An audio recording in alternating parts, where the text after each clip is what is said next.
I, 34 male, am a pilot with a reputed aviation company. I have been married for 3 years to Ava, 30. I met her 5 years ago at a party. She was a senior executive in the same company. Her work was at a back office, more a corporate job. We met a few times in the office party before we started seeing each other. She was a ravishing, confident, and intelligent woman.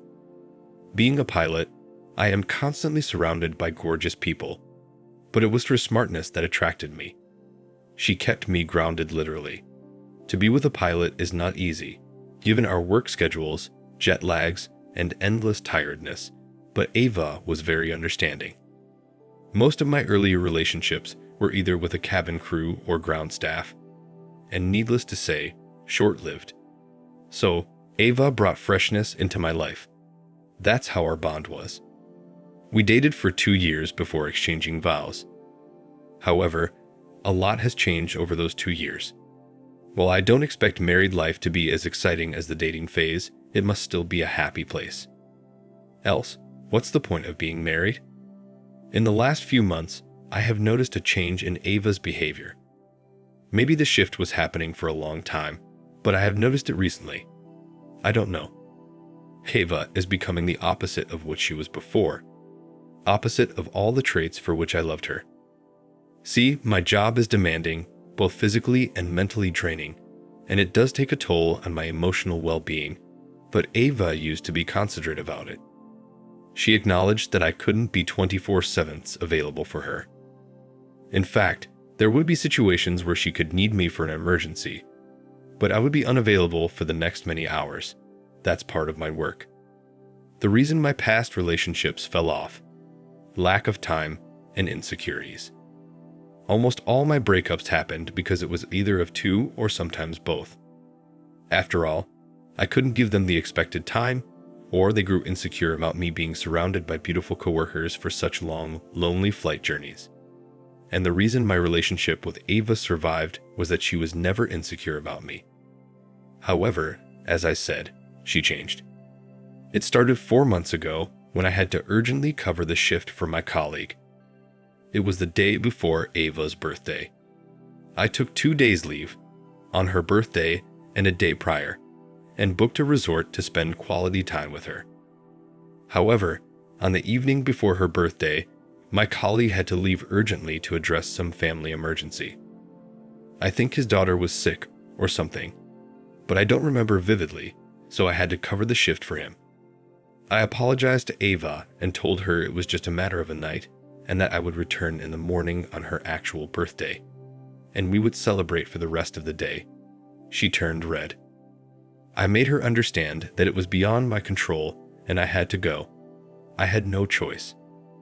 I asked her if she wanted to stay in the resort for the night or if she wanted to go home, and we could drive back the following day. She chose to stay in the resort by herself. I left in the evening. It was a domestic flight, so I returned by the morning. I called Ava right after landing and said I would be in the resort in an hour. I did everything I could to cover for my absence at night, but she wasn't satisfied. She was quiet and grumpy for most of the time. She celebrated her birthday as if she was doing a favor to me.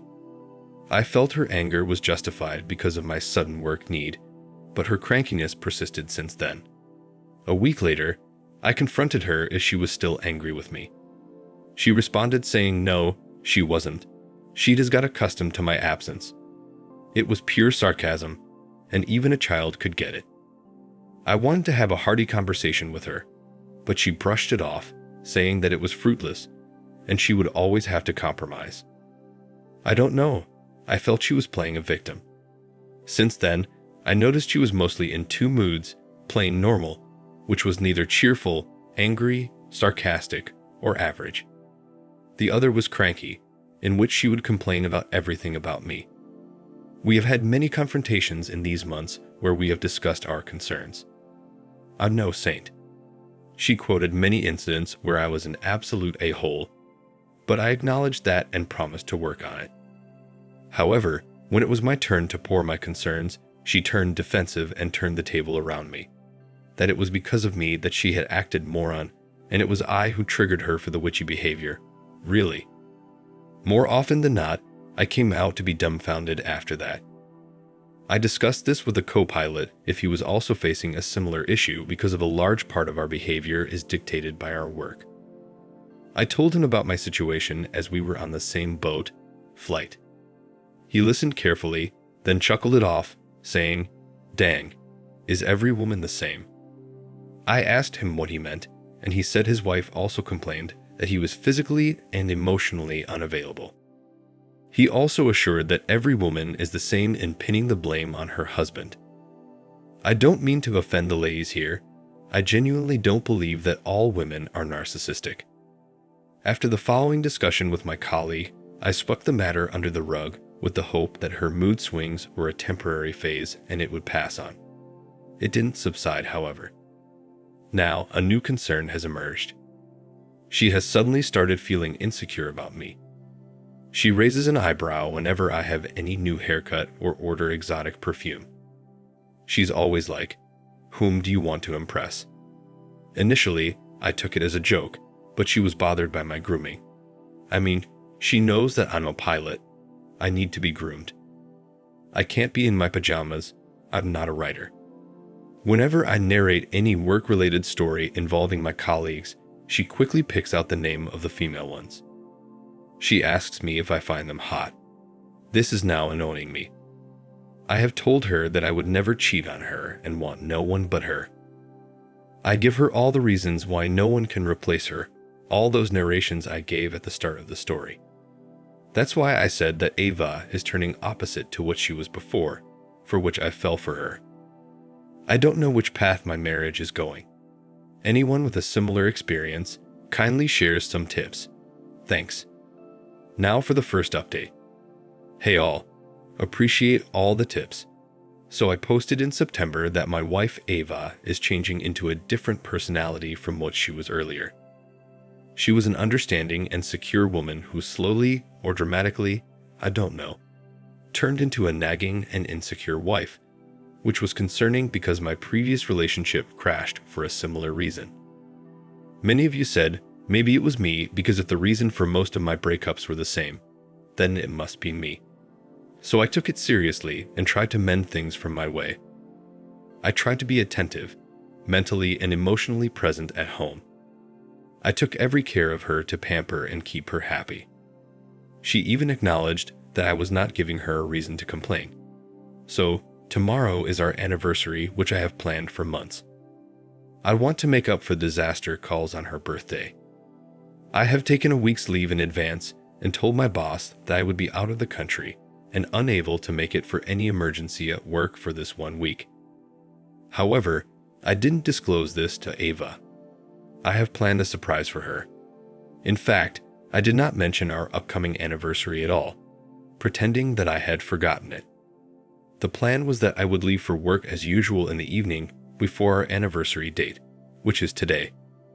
Per my roster, I was deployed for the night shift this month, so it was easier to execute the plan. I left in the evening with a plan to go back near midnight to surprise her and then take her for the week-long vacation. She works at the back office, so taking an urgent leave of a week would be fine for her. She had pulled off such leaves many times in the past, so I trusted her that she would make it. For the past month, I have shopped for her, got the dresses that she would need on vacation. I also bought a single stud diamond locket for her as a gift. I'm super excited, but have kept it all secret. On the other hand, Ava got snarky and crazy as the anniversary approached. While she thought I had forgotten the anniversary, I imagined her happy surprise face when I would reveal my plan. Today evening, I dressed up and left the house at my usual time. Ava was home when I was leaving and she was fuming, but did not say anything. I asked her if she was okay, to which she nodded yes with a straight face. I was laughing inside, wondering what would have happened if I had actually forgotten. I came to a mall to get the extra toiletries for our travel. I'm currently loitering around to kill some time so that I reach around midnight. I bought some bouquets, cupcakes, candles, and everything I found cute in that store. It is still 9 p.m. and a few hours to go, so I'm using this time to update this thread. I'll keep you all posted about her reaction. Wish me luck. Now for the second update. I posted in September that my wife's attitude was changing towards me. I got the suggestion that it was probably me because all my previous girlfriends also had the same complaints. So I worked on it and planned an exotic surprise vacation for my wife on our anniversary. I posted about that in November, a day before my anniversary. Added the link if anyone wants to read the whole story. As planned, I left the mall around 10:30 p.m. When I reached home, I used my key to sneak into the house to surprise Ava. I sensed she was talking to someone as I entered the living room. I thought she was on the phone talking about me as to how I forgot her birthday. When I entered the room to surprise her with cupcakes and bouquets, she was lying naked. Yes, she gave me the shock of my life. I froze. She was stunned too. For a moment, I thought she had sniffed about my plan and hence had planned a counter-surprise for me. I was about to laugh and say, "You got me," when a man came out of the washroom, naked. It all happened in a fraction of a second, and none of us got the chance to say a word. I threw everything I had in my hand, choked that man, and asked him who he was. She ran and tried to free him. I grinned at my teeth and gave a criminal look to her. I actually wanted to choke her, but this man was in front of me, so I grabbed him. Gladly, I didn't choke her because it would have been a different discussion. I don't think she would have survived that. I was seething and uncontrollable. The guy somehow freed himself and looked at Ava like she should have ensured everything was in place before calling him. I wanted to punch him for his look, but Ava held my hand. The man took his clothes and left the house while dressing on the way.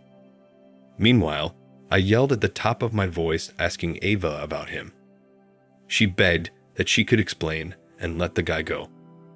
I again rushed towards the guy asking him to stop and answer my question about who he was. He turned back and yelled at me.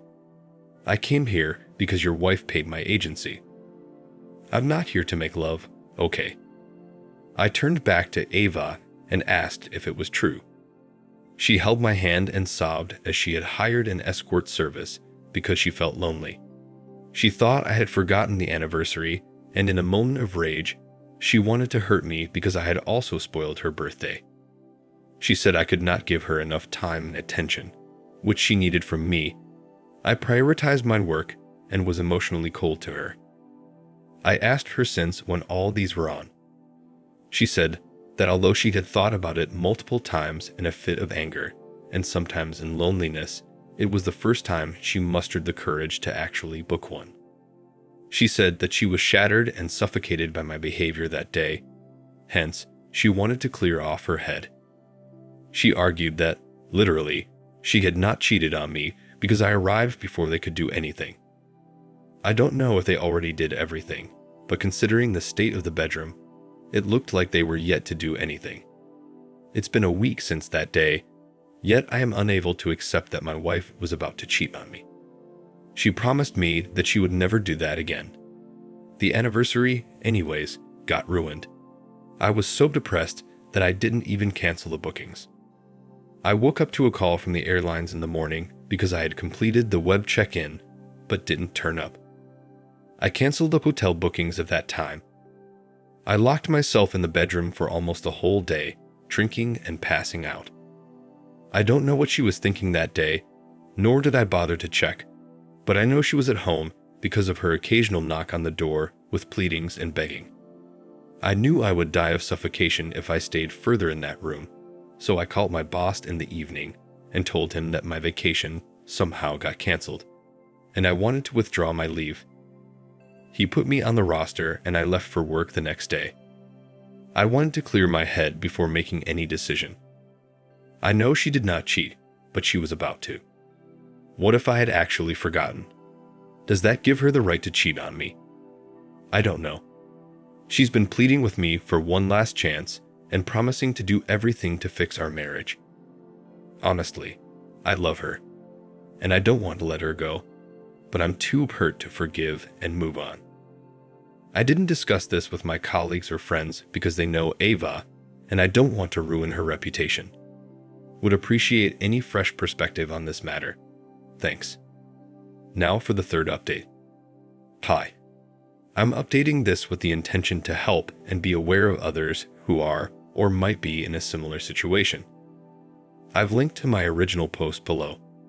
That incident disturbed me to the extent that I had to seek therapy. Ava insisted on joining me, and we sought a couple therapy.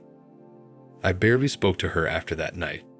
Hence, I thought getting a couple therapy might be better. The first appointment we got was after 2 weeks of enrollment. It frustrated me even more. My boss and colleagues quickly noticed that I was different from the usual myself and asked me to take an off. A pilot is responsible for hundreds of lives boarded on the plane, and of course, they can't trust a disturbed and disoriented mind for such crucial work. It made sense to me to take a break. I went to my ancestral home, which was in a countryside.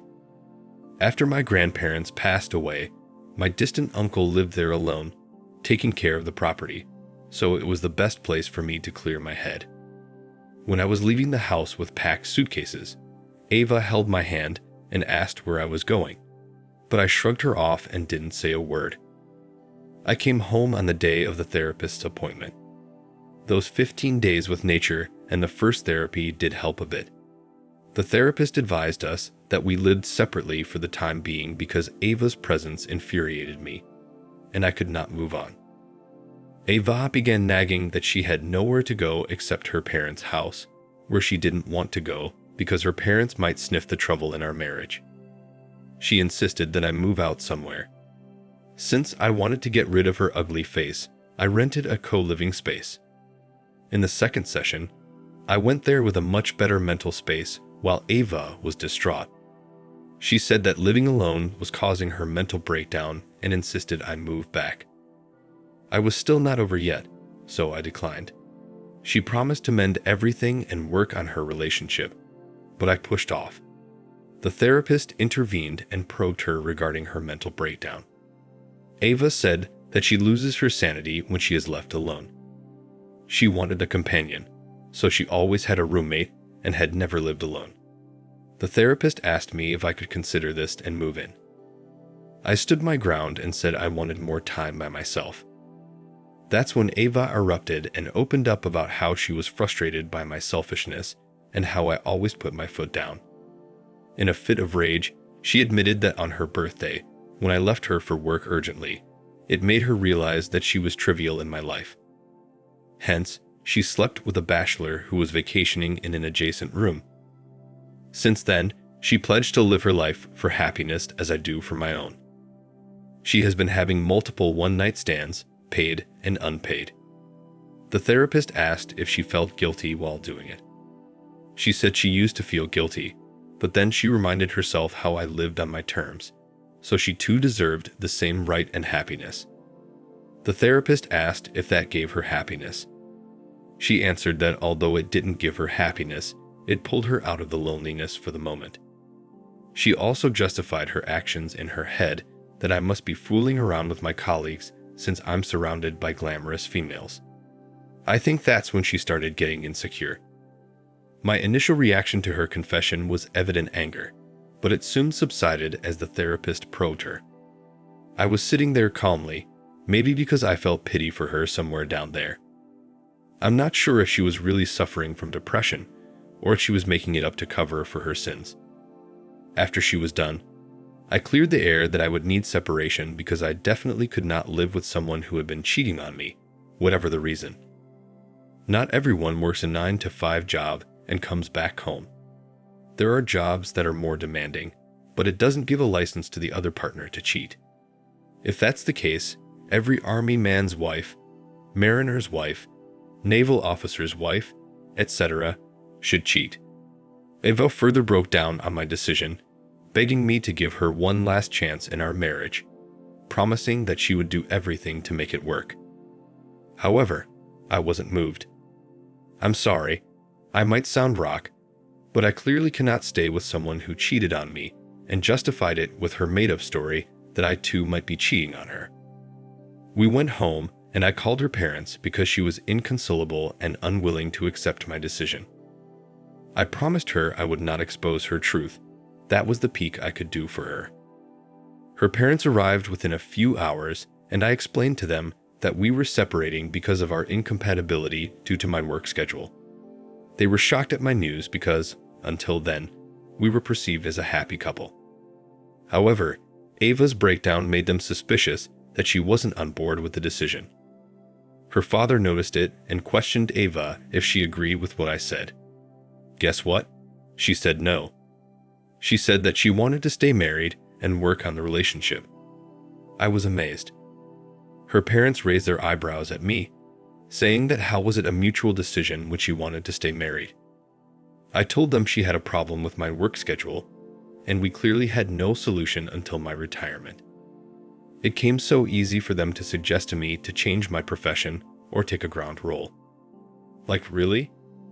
I might have considered this option if this discussion happened before she cheated. Now I can't give up my profession because of a cheater, right? I was left with no option but to reveal the truth to them. Her father was flustered and said I was making it up to get rid of his daughter. I insisted Ava speak up, else I would have to go legally and involve the therapist.